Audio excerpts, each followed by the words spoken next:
समस्त गायत्री परिवार प्रज्ञा मंडल द्वारा गायत्री महायज्ञ एवं पवन श्री पद्म प्रज्ञा पुराण कथा का भव्य आयोजन किया गया, जिसमें आखिरी दिन भव्य यज्ञ पूजा के बाद भंडारे का भी आयोजन किया गया, जिसमें भारी संख्या में क्षेत्रीय लोग व भक्तजन एकत्रित हुए। साथ ही आयोजन द्वारा बताया गया कि पिछले 18 वर्षों से लगातार इस कार्यक्रम का आयोजन किया जा रहा है। इसी श्रृंखला में इस साल भी भव्य रूप से कथा का आयोजन किया गया। आई लखनऊ से देखते हैं हमारे संवाददाता की एक खास रिपोर्ट।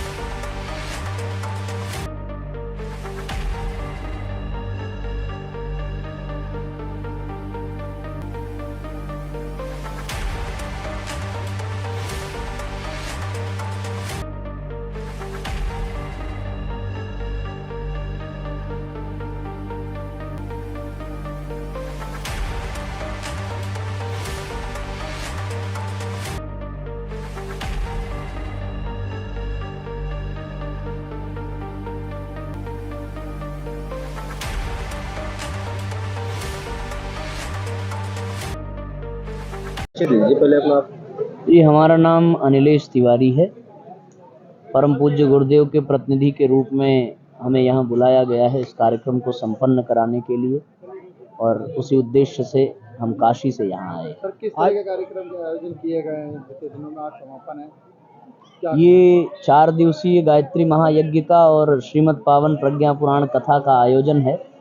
निश्चित रूप से भारतीय संस्कृति को, हिंदुत्व को और सनातन धर्म को आगे ले जाने, समूचे समाज में श्रेष्ठता का, पवित्रता का संचार करने के उद्देश्य से, जन जन में देवत्व को जागृत करने के उद्देश्य से ये कार्यक्रम आयोजित किया गया है। महाराज जी, जैसा कि देखा जा रहा है यहाँ हवन भी हो रही है, हवन का महत्व क्या है, थोड़ा उस पर हम चर्चा करना चाहिए। शास्त्रों में वर्णन है, यज्ञो वै भुवनस्य नाभि, पूरे विश्व ब्रह्मांड का नाभि केंद्र है यज्ञ। जैसे बच्चे को, जब बच्चा गर्भ में होता है तो वो माता के नाभि से जुड़ करके ही अन्न और जल पाता है, उसी तरह इस संसार में जो कुछ भी प्राप्त हो रहा है वो सब यज्ञ की शक्ति से प्राप्त हो रहा है। हम यज्ञ में आहुति दे करके यहाँ से देवताओं के पास अपनी प्रार्थना भेजते हैं और वहाँ से देवता हमें अंतरिक्ष से पर्जन्य की वर्षा करते हैं। यज्ञ आज पर्यावरण प्रदूषण का, उसको कम करने का जो सबसे श्रेष्ठ माध्यम है वो यज्ञ ही है। यज्ञ से वातावरण का भी शोधन होता है और पर्यावरण का भी। गायत्री परिवार के द्वारा आपको बुलाया गया, क्या कुछ कहना चाहेंगे गायत्री परिवार के लिए? मैं समझता हूँ कि गायत्री परिवार जैसी संस्थाएं और भी निकल करके आएं, जो पूर्ण रूपेण निस्वार्थ भाव से समाज कल्याण के लिए, आत्म कल्याण के लिए, रचनात्मक कार्यों के माध्यम से इस समाज में परिवर्तन का एक शुभारंभ कर रही हैं, एक संकेत कर रही हैं कि हमें श्रेष्ठता की ओर चलना चाहिए, दिव्यता की ओर चलना चाहिए। हम केवल और केवल स्वार्थ में, भोग विलास में ही अपने जीवन को न खपाएं।